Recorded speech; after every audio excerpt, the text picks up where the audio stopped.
Banyak orang yang bingung kalau sudah sakit itu mau diapain gitu.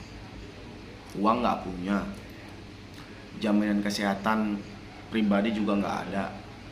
Lalu apa harus diam-diam aja sementara kita butuh perawatan? Tenang, aku ada solusinya. Audio Jungle.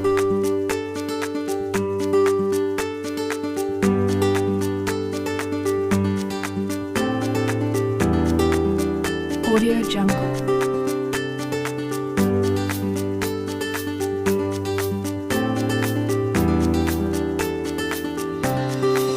Audio Jungle.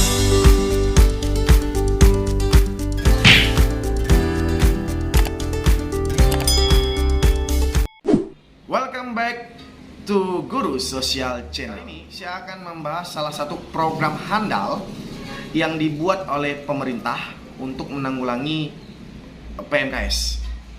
PMKS adalah penyandang masalah kesejahteraan sosial. Dia tidak berbentuk dalam bentuk uang ataupun bantuan-bantuan seperti pendidikan ataupun bantuan seperti beras atau sembako, tidak. Tapi dia adalah bantuan dalam bentuk nih.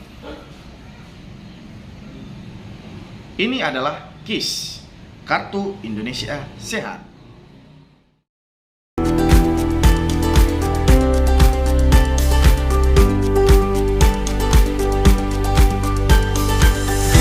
Audio Jungle.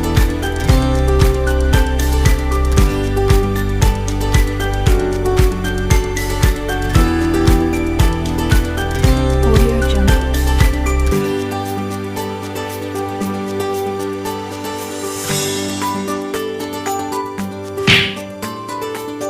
Audio Jungle.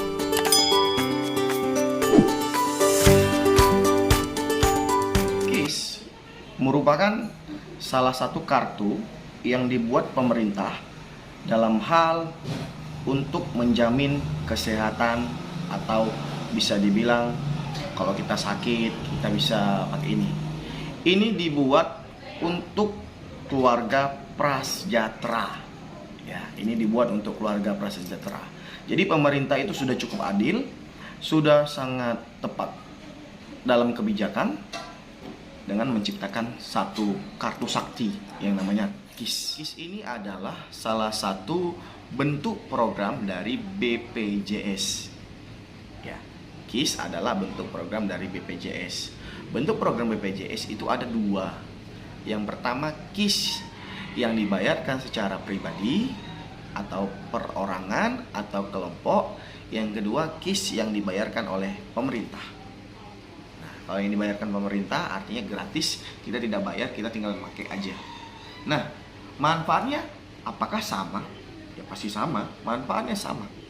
Hanya kalau KIS yang dibayarkan oleh pribadi atau perorangan atau kelompok itu bisa memilih kelas 1, kelas 2, ataupun kelas 3. Kalau KIS yang dibayarkan oleh pemerintah ini hanya terdapat pelayanan di kelas 3. Tapi nggak apa-apa ya. Namanya juga pengen sembuh, ya kan? Ngapain juga milih-milih kelas 3 kan rame-rame. Banyak orang yang bertanya-tanya, bagaimana cara mendapatkan KIS? Cara mendapatkan KIS itu sangat mudah, sangat mudah.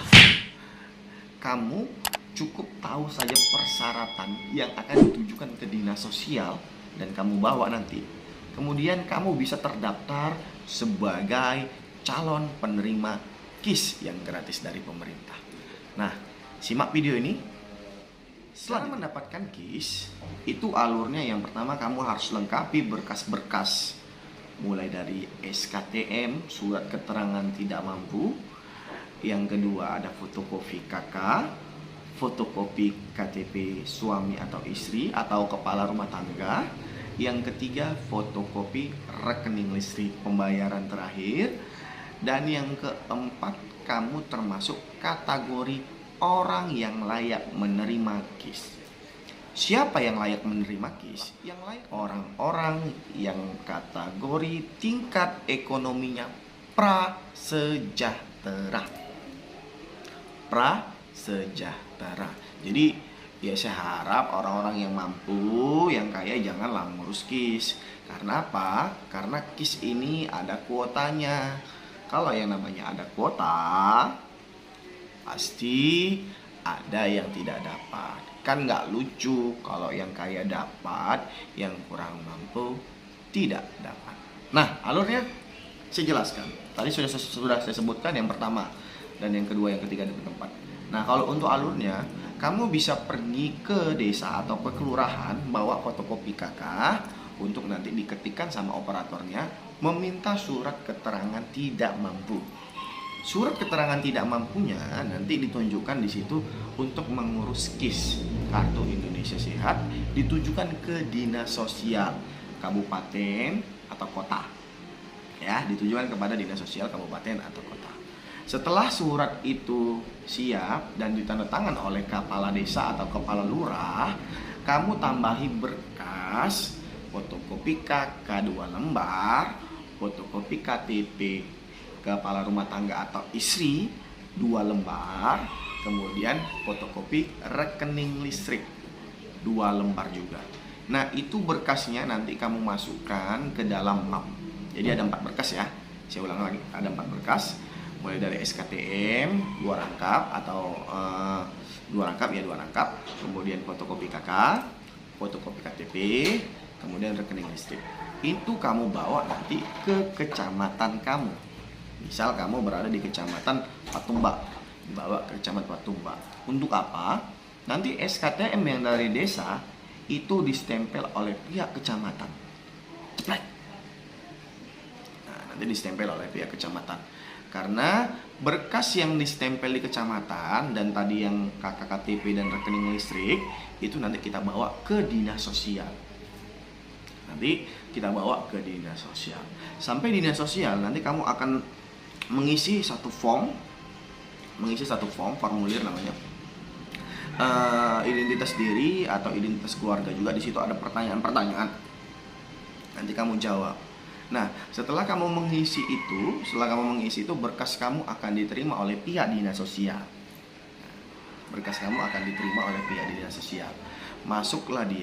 Masuk dia ke dinas sosial untuk terdaftar di DTKS. Nah, alurnya DTKS itu apa? DTKS adalah data terpadu kesejahteraan sosial. Acuan bantuan dinas sosial, KIS, dan bantuan-bantuan lainnya adalah namanya DTKS.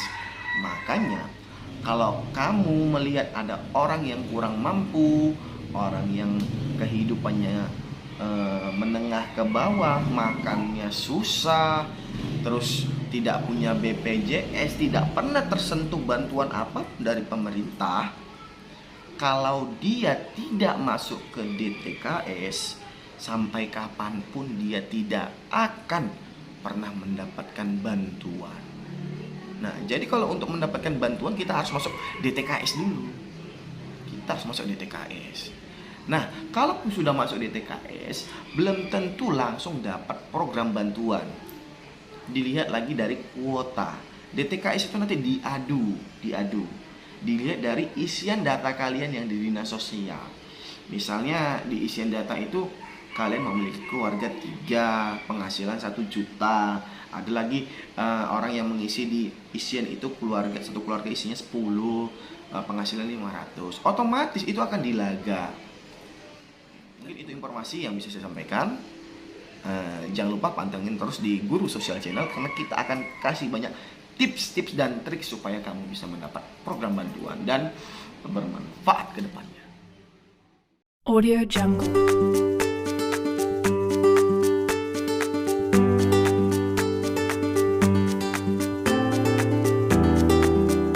Audio Jungle.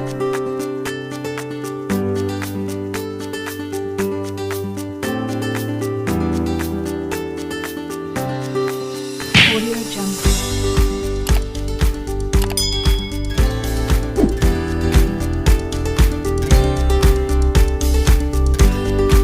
Audio